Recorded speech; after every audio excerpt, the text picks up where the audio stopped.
Hi Gemini! Welcome to Amihan Tarot. Ito ay general reading. Pwede ka makarelate, pwede hindi. So, kunin mo lang ang mga message na para sa'yo. Paalala, ito ay gabay lang. Nasa iyo ang desisyon kung paano mo siya i-apply sa iyong sitwasyon. At Gemini, kung napadaan ka sa aking channel, please subscribe, pakihita notification bell, share, like, and comments na rin. So, ito ang iyong reading for this week. Oops. Ang iyong energy. Three of Pentacles. Ang iyong person's energy. The Tower. Why? And then ang challenge. The Magician. Next action. Nine of Wands. And then ang outcome. Five of Swords. May nang abandon na ba? Gemini? May umalis ba? Or baka naman kailangan lang ng space kasi may sudden ending na nangyari sa iyong person. Hindi ko alam kung ano yon. We'll see. Ang iyong energy, Three of Pentacles. Collaboration or cooperation. Or this time, parang gusto mong manghingi ng advice or tulong sa mga kaibigan mo dahil meron kang sariling pinagdadaanan. At gusto mo pakinggan ka kung ano man yung mga hinaing mo sa buhay. Dahil tingin ko meron kang problema. Kasi parang meron ditong tumalikod sa responsibilidad or tumalikod sa sitwasyon na ito. And then, ang iyong person, the Tower. Yeah. Meron biglang, hindi ko alam kung itong person mo is in-end niya kung ano man yung meron kayo. Ito biglaan ha. May nagkaroon ba siya ng realization or isang bagay na hindi niya rin inaakala na biglang nag-cause ng distraction sa person mo this week. We'll see. And then, the Magician, ang iyong challenge. Ikaw yung taong madiskarte maraming bagay na nagagawa. Para sa'yo, ang manifestation is malakas. Ang kutob mo tumatalab. Pero sa ngayon, yung mga wini-wish mo, bakit hindi nangyayari? Bakit yung mga bagay na magpapasaya sa'yo is hindi mo nakikita? So, kung nagwi-wish ka ng masayang pag-uusap, masayang nangyayari sa buhay, bakit wala ka nakikita ngayon? Ang nakikita mo is puro kalungkutan, which is opposite. And then, ang next action, Nine of Wands. Kailangan mo rin maging matibay, Gemini. Kung kinakailangan ng pagiging matatag, kung ano man yung mga balakid o challenges na darating sa buhay mo, you have to stay your ground. Kailangan hindi ka papatinag. And then, ang outcome, Five of Swords. May umalis, may na-abandon, so we'll see. Three of Pentacles ang iyong energy this week.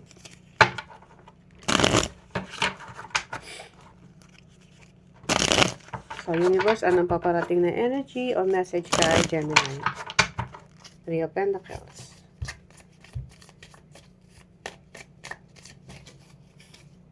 The Tower, oh my God, the Tower. Tower din. King of Wands and the Knight of Cups. Okay. Kung ano man yung Tower na nangyari dito sa iyong person is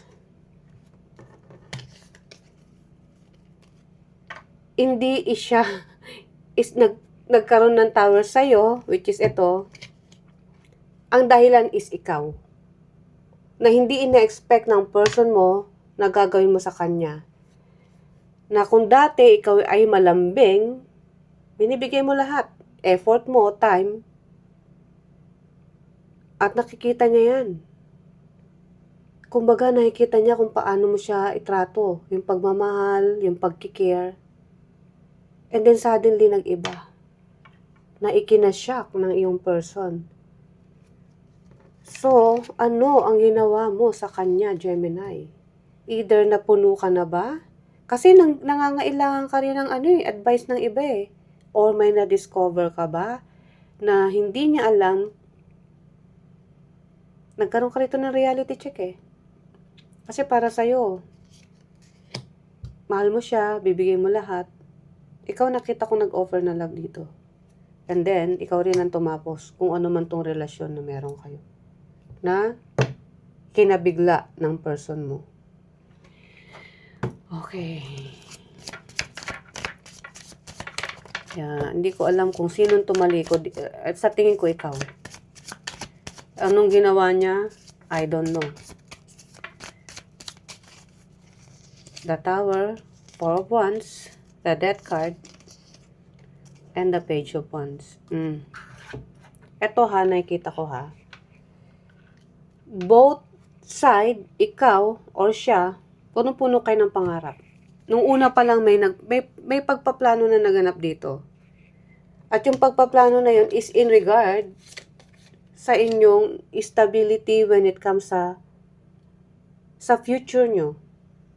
Na talaga sinelebrate nyo yan. Nag-success, nag-celebrate kayo, nagkaroon kayo ng harmony, ando doon yung magandang pagsasama, and then bigla na lang nag-tower which is nag-cause ng ending.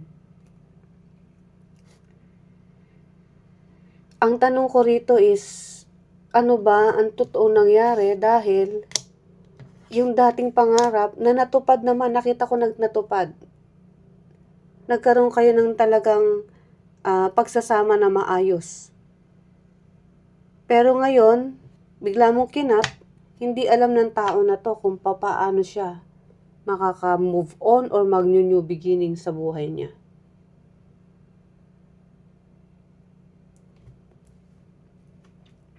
Kaya,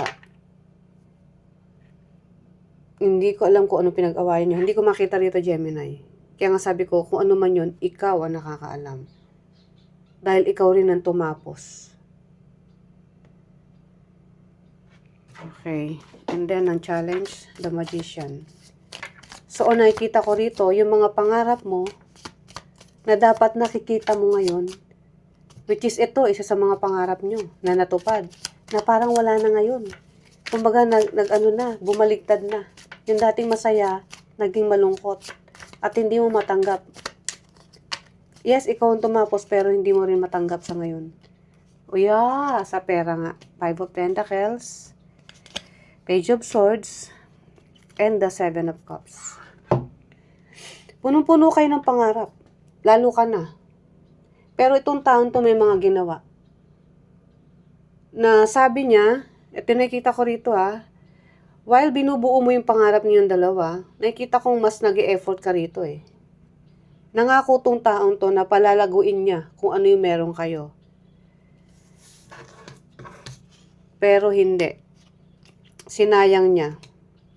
Hindi ko alam kung ibinigay niya sa iba o may nanghingi ng tulong niya or sa dami niyang ginagawa, which is maaaring, ayaw kong sabihing may bisyo.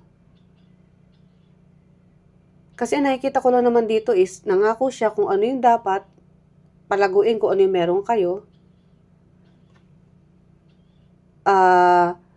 magtulungan kung ano yung meron kayo, pero hindi niya ginawa.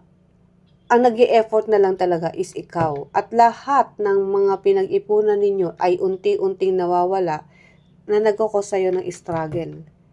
And then, hindi mo na kinaya yon, kaya kinat mo na ang person na to sa buhay mo. Okay. So, nandoon yung struggle ngayon.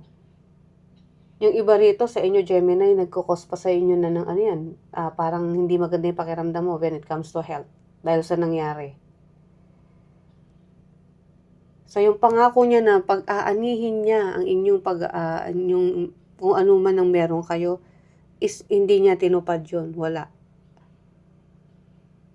Kung ikaw, yun yung energy mo, pagyamanin kung ano yung meron kayo, hindi wala Meron ditong tumalikod sa responsibilidad. At nung nalaman mong ganyan siya, ikaw na mismo nasabi, okay, hindi ko na kailangan to.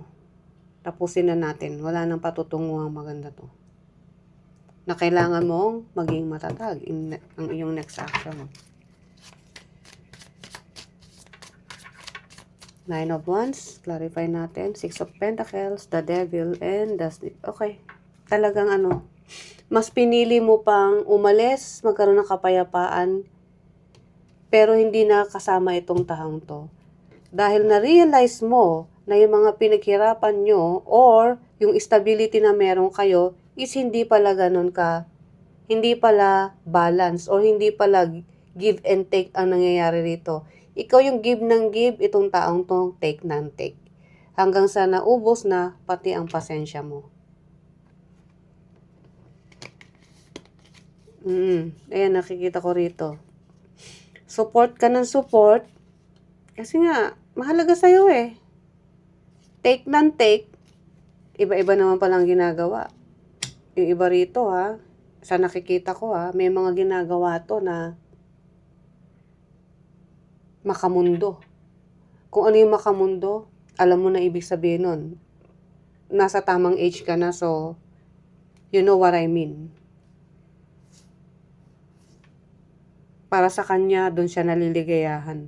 Ngayon, akala niya forever yun na na-shock siya dahil ikaw na mismo ang gumawa ng paraan para mag-heal, umalis sa sitwasyon na hindi na wala ng kapayapaan para sa'yo.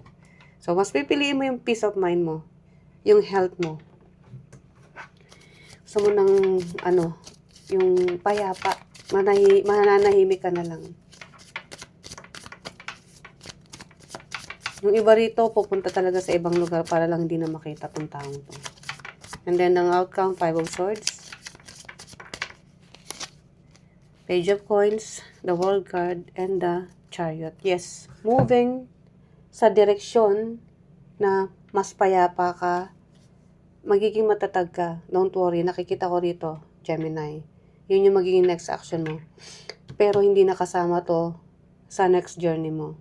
Iiwanan mo na siya. The World card, at may panibago kang sisimulan uli kung ano sa tingin mo yung nawala sa'yo. Either nawala yung respect, nawala yung, alam mo na, yung kapayapaan, everything. Mangangarap ka uli para sa sarili mo. Dahil para sa'yo, yun yung kinakailangan mong gawin sa ngayon. Now, ang ating last message para kay Gemini.